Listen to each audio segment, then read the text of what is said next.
A mild evening and overnight for us around southern West Virginia as winds continue to be out of the south ahead of a cool front, which is really going to drop our temperatures over the next couple of days. I-64 mile marker 124 looking pretty good here. Traffic is light, as you might have expected, at about 11:30 now as we go through our Monday night.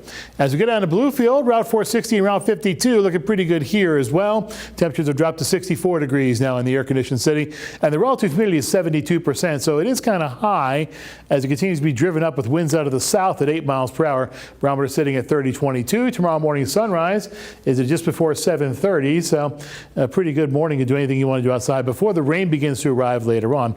66 at the Beckley-Raleigh County Memorial Airport, 72 in Charlotte, 67 in Indianapolis. But look at what's happening on the other side of the front that's going to make its way through the region. So it's 74 in St. Louis. That's pretty mild, right? It's 55 in Des Moines. Not that far apart as the crow flies. The temperature difference is almost 20 degrees. 52 in Hastings, Nebraska, a little bit further off to the west. Doppler radar over the region. Here are the showers over portions of Kentucky, Ohio, back into Indiana. Moving off, generally the showers are at least to the north-northeast, but the whole line is beginning to sag southeastward, and that's what it'll be here as we go through tomorrow morning into tomorrow afternoon. Zooming in now to the state view, a few showers now beginning to make their way across the Ohio River into portions of West Virginia. So if you're traveling off to the north tonight, you might run into these showers over the next several hours as you go through the morning hours. As you look at your upcoming weather pattern, we're going to see that front make its way through the region. Here it comes. And you see that by 10:30 tomorrow morning, we begin to pick up those showers. Those showers are going to stay with us all the way through Tuesday evening. Some of them on the heavier side, indicated by the darker greens and the yellows on your screen. Thunderstorms are possible too, but the number of thunderstorms is going to be small, but it will not be zero, especially further off to our west. And so something that we'll be tracking for over the next day or so. By Wednesday morning, the showers are beginning to taper off and beginning to lighten up. By Wednesday afternoon, they should be just about gone. For our Friday evening football games, looking pretty good for that too. It's not until a little bit later on that we begin to pick up another chance for showers. That happens Monday. This system right here is the front sags to the south, then eventually stalls out, and there's a possibility that a coastal low could form along the Carolina coast and could throw a couple of showers in our direction.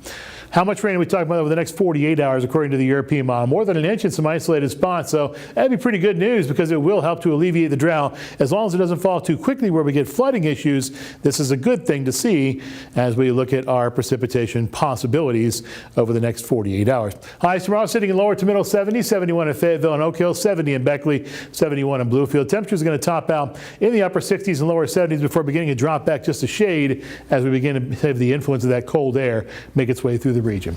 7-day forecast, high temperatures, well, they're sitting in the 60s for the most part. After we see tomorrow's high right around 73 on average. Some places, of course, a bit cooler, some places a bit warmer. Temperatures there, as you see the high end of the scale and the low end too, Tiger, are going to actually be below the normal by a few degrees versus the 10+ degree above normal that we saw this afternoon. Late frost is even possible, so watch out if you have those plants and that vegetation. You might want to consider covering it up or bringing it in. And we're going to see a chance for showers. And then, again, the shower is not a bad thing because we can help alleviate that drought just a bit, as long as it doesn't fall too quickly. Yes, so we need that rain.